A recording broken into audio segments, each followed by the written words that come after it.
جی سوال ہے کہ اسلام میں لونڈیاں رکھنے کی اجازت ہے؟ پلیز واقعی میں اس لیے تھوڑی دیر کے لیے خاموش ہو گیا ہوں کہ آپ اس سے جتنا حد اٹھانا چاہتے ہیں اٹھا لیں، کیونکہ بعض اوقات ایسے خواب دیکھنے میں بھی ایک لذت ہوتی ہے۔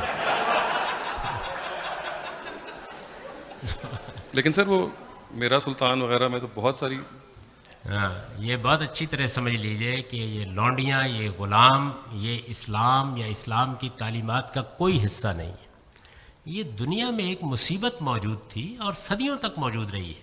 یہ کیسے پیدا ہوئی اس کو سمجھنا چاہیے۔ جب قبائلی تمدن تھا، آپ جانتے ہیں کہ دنیا 3 بڑے ادوار سے گزری ہے، یعنی پہلے قبیلوں کی صورت میں لوگ منظم ہوئے، اس کے بعد پھر جاگیردارانہ تمدن پیدا ہوا، بڑی بڑی ذمہ داریاں آ گئیں اور ایک زرعی زندگی پیدا ہوئی، اور پھر اس کے بعد انڈسٹریل ریولوشن ہوا، اور آہستہ آہستہ دنیا کے اندر ایک تیسرا دور شروع ہو گیا۔ اب ٹیکنالوجی نے اور خاص طور پر انفارمیشن ٹیکنالوجی نے ایک چوتھے دور کی ابتدا کر دی۔ تو جب قبائلی زمانہ تھا، اس میں ایک قبیلہ دوسرے قبیلے پر چراگاہیں حاصل کرنے کے لیے، نخلستان حاصل کرنے کے لیے، پانی ختم ہو جاتا تو حملہ کر دیتا تھا۔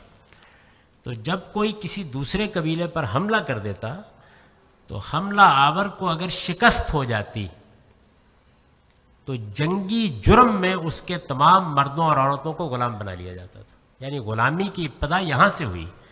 اس کو کسی پیغمبر نے آ کے شروع نہیں کیا، لوگوں نے اپنی لڑائیوں میں جارے کو، جارحیت کرنے والے کو، جس نے اگریشن کیا ہے، اس کو سزا دینے کا یہ طریقہ اختیار کیا کہ اگر تمہارا قبیلہ ہم پر حملہ آور ہوگا تو ہم تمہارے تمام مردوں اور عورتوں کو غلام بنا لیں گے۔ یہاں سے یہ چیز شروع ہوئی۔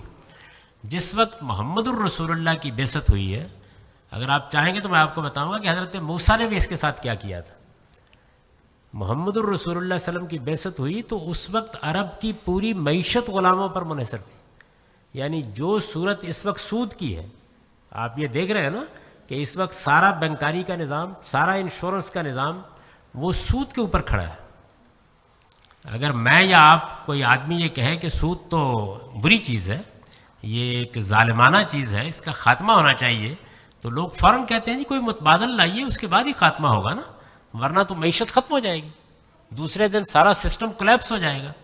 تو جو اس وقت بینکاری کے نظام کا معاملہ ہے، یعنی گلی گلی بینک قائم ہے، تمام ٹرانزیکشنز ان کے ذریعے سے ہو رہی ہیں، تمام فائنانسنگ انہی کے ذریعے سے ہو رہی ہے، بالکل یہی صورتحال محمد الرسول اللہ صلی اللہ علیہ وسلم کے زمانے میں غلامی کی تھی۔ یعنی ہر گھر میں غلام تھے، وہی گھروں کے کام کرتے تھے، وہی کھیتوں میں کام کرتے تھے، وہی قافلے تجارت کے لے کے جاتے تھے، ساری معیشت انہی کے پاس تھی۔ اور یہ بھی لوگوں کا خیال ہے کہ وہ سارے کے سارے کوئی نوجوان لڑکے لڑکیاں ہوتے تھے، بوڑھے تھے، لنگڑے تھے، لولے تھے، گھروں کے اندر رہتے تھے، برسوں سے لوگوں کے پاس موجود تھے، اور ان کو بیچ بھی دیا جاتا تھا۔ یہ صورتحال تھی جب رسول اللہ کی بعثت ہوئی۔ تو قرآن مجید نے کیا کیا؟ قرآن مجید نے اس کو 2 طرف سے ختم کرنے کا آغاز کیا۔ آپ جانتے ہیں کسی چیز کو ختم کرنے کے 2 ہی طریقے ہیں۔ ایک یہ کہ وہ جہاں سے پیدا ہو رہی ہے وہاں سے اس کو بند کیا جائے، دوسرے یہ کہ جتنی پیدا ہو چکی ہے، سیلاب آتا ہے نا، تو سیلاب جب آ جاتا ہے تو آپ کو دونوں کام کرنے پڑتے ہیں کہ یہ پانی آ کہاں سے رہا ہے، وہاں کوئی بند باندھے، اور دوسرے یہ کہ جو آ چکا ہے اس سے نمٹے۔ تو ایسا ہی کیا گیا۔ سب سے پہلے جب جنگ بدر کا موقع آیا ہے تو آپ سورہ محمد کو نکال کے دیکھیے، جتنے غلام بنتے تھے جنگ میں بنتے تھے۔ یعنی بننے کا راستہ کیا تھا؟ جنگ ہوگی، قیدی پکڑے جائیں گے، عورتیں مرد غلام بنا لیے جائیں گے، یہی طریقہ تھا۔ تو قرآن مجید نے اعلان کر دیا بدر سے پہلے، پہلی جنگ جب مسلمانوں کو پیش آنے والی تھی تو اللہ تعالیٰ نے یہ بتایا کہ اب یہ جنگ پیش آنے والی ہے۔ اس جنگ میں جب آپ قتل و غارت کر چکے ہیں تو اس کے بعد جو قیدی پکڑ لیں گے ان کے معاملے میں اب غلامی کا کوئی سوال نہیں۔ فَإِمَّا مَنًّا بَعْدُ وَإِمَّا فِدَاءً، اس کے بعد 2 ہی طریقے جائز رہ گئے ہیں۔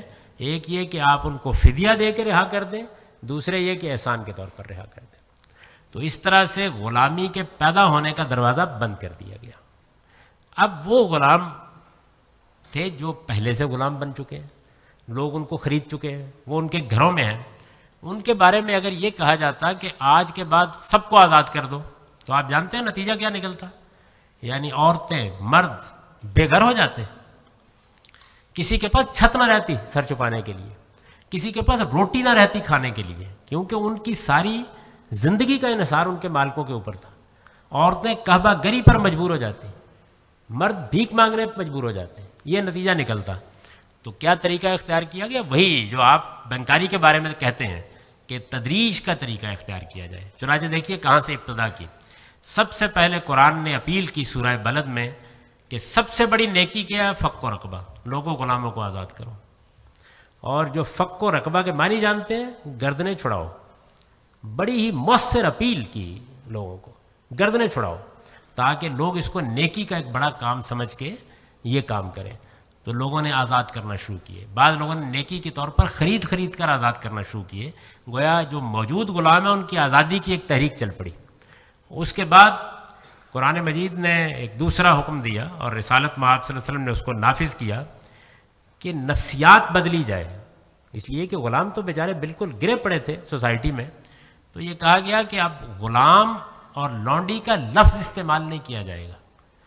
عربی زبان میں غلام کو عبد کہتے ہیں اور لونڈی کو اما کہتے ہیں، تو یہ طے کر دیا گیا کہ یہ لفظ کا استعمال ختم کر دیں مسلمان، اسی جگہ فتح اور فتات، بوائے اور گرل یا مین اور ومن کے الفاظ جاری کر دیے گئے تاکہ نفسیات تبدیل ہو۔ اس کے بعد اللہ تعالیٰ نے فرمایا کہ جتنے ذی صلاحیت غلام ہیں ان کی شادیاں کرائی جائیں تاکہ ان کے گھر آباد ہوں، یہ اپنے پاؤں پر کھڑے ہونے کے لیے راستے نکالیں۔ پھر جتنے گناہ لوگوں سے ہو جاتے تھے مذہبی لحاظ سے، مثلا زہار کر لیا، روزہ توڑ دیا، اس میں سب سے پہلے یہ کہا گیا غلام آزاد کرو، تاکہ لوگوں کے اندر آہستہ آہستہ پھر وہ وقت آ گیا کہ جب یہ حکم دے دیا گیا کہ جو خود کھاؤ گے ان کو کھلاؤ گے، جو خود پہنو گے ان کو پہناؤ گے۔ یہ ذرا اپنے ملازمین کے بارے میں عمل کر کے دیکھیے، اندازہ ہو جائے گا۔ مقصد کیا تھا؟ مقصد یہ تھا کہ لوگ اس کے تحمل نہیں کر سکیں گے تو آزاد کریں گے تاکہ وہ اپنے پاؤں پر کھڑے ہوتے چلے جائیں۔ پھر لوگوں کو ترغیب دی گئی کہ جن لونڈیوں کی اخلاقی حالت اچھی ہے ان کے گھروں میں ان کو بہتر حالت میں رکھا گیا ہے، لوگ کوشش کریں کہ اگر وہ شادی کرنا چاہتے ہیں تو ان سے شادی کر لیں۔ قرآن مجید نے سورہ نساء میں اس کو بیان کیا۔ اس طرح کی بہت سی اور اصلاحات کرنے کے بعد آخر میں سورہ نور میں یہ حکم دے دیا گیا کہ اب ہر لونڈی اور غلام کو یہ حق حاصل ہے کہ وہ اپنے مالک سے یہ درخواست کرے کہ مجھے 1 سال 6 مہینے جتنی وہ مناسب سمجھے اس کی مہلت دے دی جائے، اس عرصے میں کما کے اپنی قیمت ادا کر دوں۔ کوئی غلام اپنی کمائی کا مالک نہیں ہوتا تھا، اس کو مکاتبت کہتے ہیں۔ اس کا حکم دے کے میں نے اس کو تعبیر کیا اپنی کتاب میں کہ گویا غلاموں کی آزادی کا پروانہ ان کے ہاتھ میں پکڑا دیا گیا کہ اپنی تقدیر کے پروانے پر خود دستخط کر لو، تاکہ یہ 1 سال 6 مہینے کی مہلت میں پتہ چل جائے کہ اپنے پاؤں پر کھڑے ہو سکتے ہیں یا نہیں کھڑے ہو سکتے۔ تو یہ طریقہ اسلام نے اختیار کیا، یعنی ایک طرف غلام بنانے پہ پابندی لگا دی اور دوسری طرف آزادی کی راہ اس طریقے سے کھول دی۔ مجھے بتائیے اس سے بہتر طریقہ کسی برائی کو ختم کرنے کا ہو سکتا ہے کوئی؟ تو فخر کے ساتھ اس کو بیان کیجئے۔ باقی یہ مولویوں کو کام کرنے دیجئے کہ وہ اب بھی کہتے ہیں کہ اندرا گاندھی سے ہم لڑیں گے اور اس کو لونڈی بنا کے رکھیں گے۔ یہ میں نے خود اپنے کانوں سے سنا۔ اور یہ